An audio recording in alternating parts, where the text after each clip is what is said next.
Hello children, welcome to Easy Maths. Today we learn the predecessor and successor of whole numbers. Predecessor. We can obtain the predecessor of a whole number by subtracting 1 from it. Therefore, the number which comes before the given number is known as predecessor. Just we subtract 1 from a given number, we get the predecessor of that number.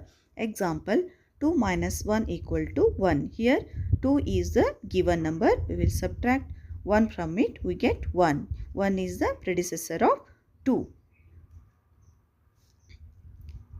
Successor. We can obtain successor of whole number by adding 1 to the given number.